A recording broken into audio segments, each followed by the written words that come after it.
Goeienaand almal, baie welkom by Dienende Hart Bediening. Ek wil groot om verskoning vra. Ek kan ongelukkig nie op die live gaan vanaand nie, so ek gaan maar 'n video vir julle maak en dan gaan ek dit post op Dienende Hart.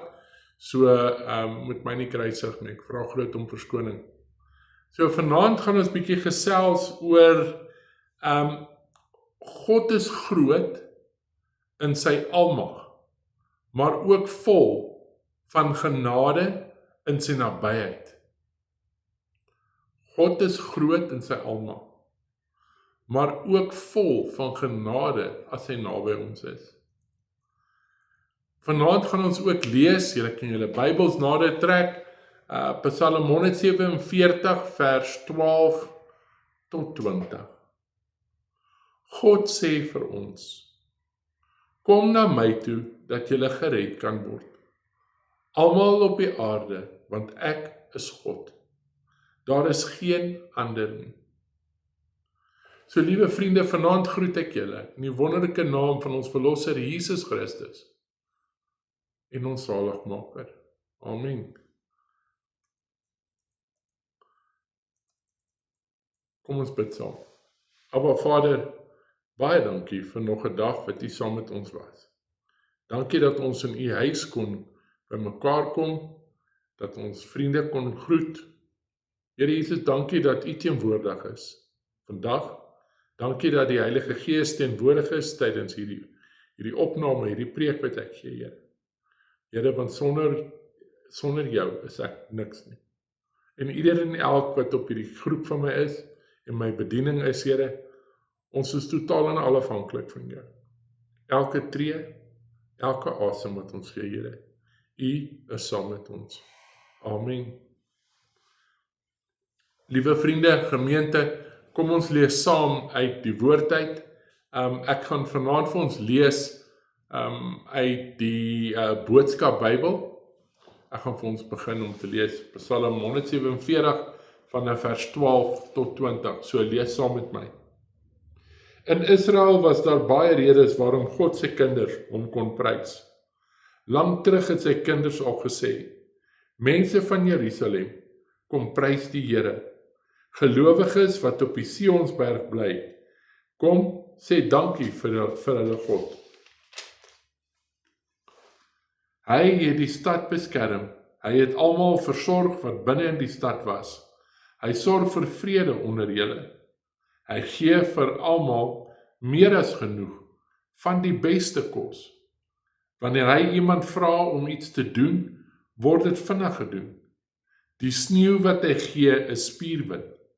Hy strooi die ryp egalig uit. Wanneer dit haal, lyk dit soos stukke ys wat iemand uit die hemel afgooi. Niemand kan oorleef in die ysige koue wat hy gee nie. Hy hoef net 'n woord te sê, dan smelt al die ys weg. Wanneer hy 'n warm wind daaroor laat waai, smelt dit sodat jy net water kan sien loop. Wat hy wou hê Israel moes doen, het hy vir hulle gesê.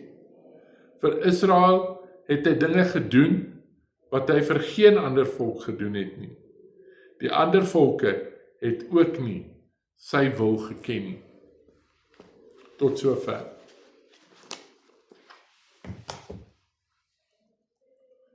Liewe kerk, ons sien hierso dat Psalm 147 een van die 5 psalms is waar die woorde loof die Here as hulle eerste en hulle laaste reëls het. Die is hulle oproep om God te loof en is hulle kenmerk. Ons sien dat die rede vir dit is dat God sy volk uit hulle nood verlos het, of nog gaan verlos. In die psalm wys dit spesifiek na God se woord, waardeur hy orde in die wêreld wil bring, en seëninge aan Jerusalem wil gee, en die inwoners. Gemeente, in vers 12 tot 20 waaruit ons nou net uit die boodskap Bybel gelees het, beklemtoon God sy beskerming van hierdie heilige stad. Ons sien hier dat 'n uitdrukking is van God se heerskappy oor die hele wêreld. Die psalmdigter open en sluit af met die woorde: Loof die Here. Daarom kan Psalm 147 verse 12 tot 20 as 'n opsomming van die hele Psalm gesien word. Tussen die twee redes vir hierdie lof sien ons dat God herstel en seën Jerusalem en die volk van Jakob, en hy regeer oor die heelal. Nie net oor die stad nie, nie net oor sy volk nie, maar oor die hele heelal regeer God. Vers 12 praat spesifiek van Jerusalem en Sion, om God te loof. Die twee plekname word gebruik om die ligging van die tempel aan te dui, waar aanbidding plaasvind. Gelowiges en aanbidders het daar by mekaar gekom om God se teenwoordigheid en aangesig, sy guns, te soek deur liedere van lof en van danksegging te bring. Ons sien dat vers 12 herinner jou en my aan vers 2 wat sê: Die Here bou Jerusalem op. Hy versamel die verstrooides van Israel. In vers 13 gee hy vir ons 'n rede vir die lof, naamlik God se beskerming van die swakkes en die magteloses. Hierdie mense word dikwels regverdiges genoem, omdat hulle op God totaal en al vertrou vir beskerming. Die verwysing na kinders moet ons ook besef, ons is God se kinders, ek en jy. En nederig. Ons moet na hom nederig toe kom. In vers 14 word daar gefokus op materiële behoeftes van elke dag. En dat Abba Vader elke dag aan ons sy kinders sal voorsien. Aan die einde word dit beklemtoon, hy versadig jou met die beste koring. Hy wil net die beste vir jou en my hê, elke dag. Nie net die fisiese kos wat ons eet nie, maar ook die woord wat ons elke dag hoor. Hy versadig ons. Vers 15 tot 18 sien ons waar die psalmdigter voortgaan om God se reddende dade te noem. Ons kan hier sien en ons aandag word gerig op God se heerskappy oor die natuurlike wêreld en wat se middele gebruik hy, naamlik sy woord en bevel. Sy bevel moet vir ons 'n rigtingwyser word, soos dit by Sinai gegee is. God se bevel is 'n teken van genade vir jou en my. Ons lees verder dat God se woord verbind word met die krag van die wind.